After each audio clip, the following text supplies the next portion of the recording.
रात के ठीक 2 बजने वाले थे। नवंबर की ठंडी हवा सुनसान प्लेटफॉर्म पर अजीब सी सीटी बजा रही थी। शहर से दूर जंगलों और पुराने खंडरों के बीच बना वीरान कालीघाट स्टेशन कई सालों से बंद पड़ा था। टूटी बेंचों पर धूल की मोटी परत जमी थी। लोहे के खंभों पर लगी पीली लाइटें बुझ चुकी थीं और स्टेशन के बोर्ड पर लिखे अक्षर बारिश और वक्त के साथ लगभग मिट चुके थे। लेकिन उस वीराने के बीच एक बात आज भी जिंदा थी, एक डरावनी अफवाह। लोग कहते थे कि हर रात ठीक 2 बजे पटरियों पर एक ट्रेन आती है, वही ट्रेन जो 20 साल पहले भयानक हादसे में जलकर राख हो गई थी, और उसके अंदर बैठे यात्री आज भी अपनी मंजिल तक पहुंचने का इंतजार कर रहे हैं। अरुण, जो पेशे से एक रेडियो जर्नलिस्ट था, भूत प्रेत जैसी कहानियों पर कभी विश्वास नहीं करता था। उसके लिए हर डर के पीछे कोई न कोई सच छिपा होता था। जब उसने कालीघाट स्टेशन की इस कहानी के बारे में सुना, तो उसने तय किया कि वो इस रहस्य की सच्चाई दुनिया के सामने लाकर रहेगा। कैमरा, रिकॉर्डर और एक टॉर्च लेकर वो आधी रात को उस बंद स्टेशन पर पहुंच गया। स्टेशन पर कदम रखते ही उसे एक अजीब सी ठंड महसूस हुई। ऐसी ठंड जो मौसम की नहीं, बल्कि जैसे किसी अनदेखी मौजूदगी की हो। हवा अचानक शांत हो गई। जंगल में झींगुरों की आवाज बंद हो गई। चारों तरफ ऐसा सन्नाटा फैल गया जैसे पूरी दुनिया ने एक पल के लिए सांस रोक ली हो। अरुण ने रिकॉर्डर ऑन किया और धीमी आवाज में बोला, समय रात के 1:56। मैं इस वक्त कालीघाट स्टेशन पर हूं। चारों तरफ सन्नाटा है। अब तक कुछ असामान्य नहीं दिखा।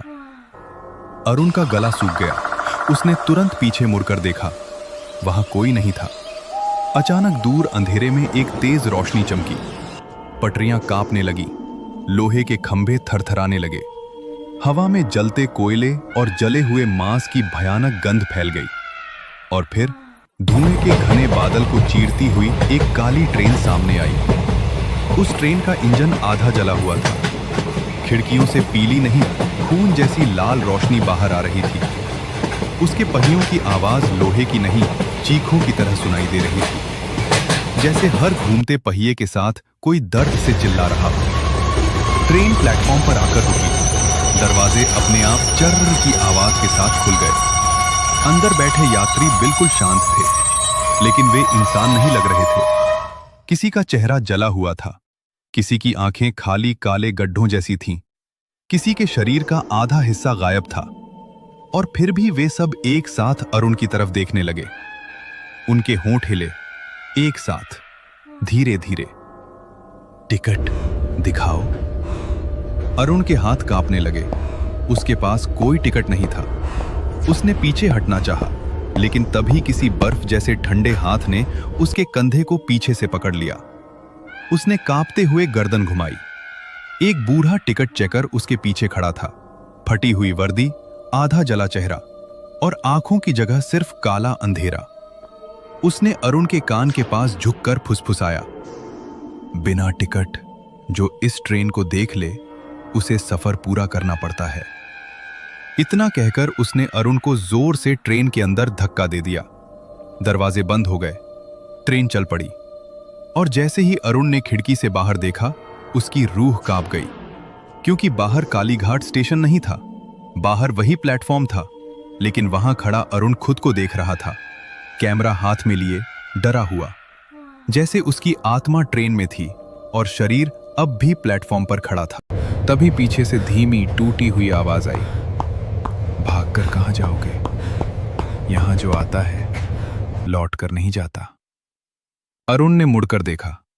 सामने वाली सीट पर एक छोटी लड़की बैठी थी। उम्र मुश्किल से 10 साल। सफेद फ्रॉक जगह जगह से जली हुई थी। उसके बाल आधे झुलसे हुए थे और चेहरे का एक हिस्सा काला पड़ चुका था। लेकिन उसकी आंखों में डर नहीं था, बस गहरा दुख था। वो धीरे से बोली, मेरा नाम गुड़िया है। मैं 20 साल पहले इस ट्रेन में थी। हम सब थे। अरुण कांपती आवाज में बोला, ये सब क्या है? मैं यहां क्यों हूं? लड़की की आंखें खिड़की के बाहर टिक गईं। बाहर अब अंधेरा नहीं था, वहां आग थी। चारों तरफ सिर्फ आग। पटरी के दोनों ओर जलते हुए पेड़, धुएं से भरा आसमान और दूर दूर तक चीखों की गूंज। उस रात गुड़िया बोली, इस ट्रेन में 300 लोग सफर कर रहे थे। कोई अपने घर जा रहा था, कोई नई नौकरी पर, कोई शादी में, कोई इलाज कराने। सबके सपने थे। लेकिन इस ट्रेन में एक आदमी ऐसा भी था जो इंसान नहीं, हैवान था। अरुण ने ध्यान से सुना। उसने ट्रेन के नीचे बम रखा था, पैसों के लिए, बदले के लिए, या सिर्फ पागलपन में, कोई नहीं जानता। आधी रात को जब ट्रेन इस जंगल से गुजरी, एक भयानक धमाका हुआ। इंजन हवा में उछला, डिब्बे पटरी से उतरकर पलट गए। आग इतनी तेज लगी कि लोग जलते हुए खिड़कियों से बाहर कूदने लगे। बच्चे अपनी मांओं से बिछड़ गए। कोई मदद के लिए चिल्लाता रहा, कोई पानी, कोई भगवान। लेकिन उस रात किसी ने किसी की नहीं सुनी। इतना कहते कहते गुड़िया की आवाज भर्रा गई। और तब मौत आई। लेकिन हम सबको साथ नहीं ले गई। कुछ शरीर मरे, कुछ आत्माएं फंस गईं। क्योंकि जिसने ये सब किया, उसकी आत्मा भी यहीं फंसी। और उसका पाप इतना भारी था कि उसने हम सबको इस ट्रेन से बांध दिया। अरुण ने धीरे से पूछा, वो आदमी कौन था? अचानक पूरा डिब्बा कांप उठा। लाइटें झपकने लगी। चारों तरफ बैठे यात्री एक साथ सिर घुमाकर ट्रेन के आखिरी डिब्बे की तरफ देखने लगे। वहां गहरा अंधेरा था। उस अंधेरे से भारी कदमों की आवाज आने लगी। थक थक थक। हर कदम के साथ ट्रेन का फर्श हिल रहा था। फिर अंधेरे से एक आदमी बाहर आया। लंबा काला कोट, चेहरा बुरी तरह जला हुआ। एक आंख पूरी तरह सफेद, दूसरी लाल जैसे अंगारा, और होठों पर एक डरावनी मुस्कान। गुड़िया फुसफुसाई, वही है विक्रम साहनी, जिसने ट्रेन उड़ाई थी। विक्रम की लाल आंखें सीधे अरुण पर टिक गईं। वो हंसा। 20 साल, 20 लंबे साल मैं एक जिंदा आत्मा का इंतजार कर रहा था, ताकि मैं इस श्राप से निकल सकूं। और तुम आ गए अरुण। अरुण चौंक गया। तुम मेरा नाम कैसे जानते हो? विक्रम की हंसी और चौड़ी हो गई। क्योंकि मैंने तुम्हें बुलाया है। क्या? तुम्हारे पिता इंस्पेक्टर राजेश वही आदमी थे जिन्होंने हादसे के बाद सच दबा दिया। उन्हें पता था कि मैं अकेला नहीं था, बड़े लोग शामिल थे। लेकिन उन्होंने फाइल बंद कर दी, पैसे लिए, चुप रहे, और सैकड़ों आत्माओं को इस नर्क में छोड़ दिया। अब उस पाप की कीमत बेटा चुकाएगा। अरुण की आंखें फैल गईं। झूठ, मेरे पिता ऐसे नहीं थे। सच देखना चाहते हो? विक्रम ने हाथ उठाया। अरुण की आंखों के सामने हवा में धुएं जैसा दृश्य बनने लगा। उसने देखा, उसके पिता एक फाइल पकड़े खड़े हैं। उनके सामने सूट पहने कुछ लोग हैं। एक बैग मेज पर रखा है, नोटों से भरा।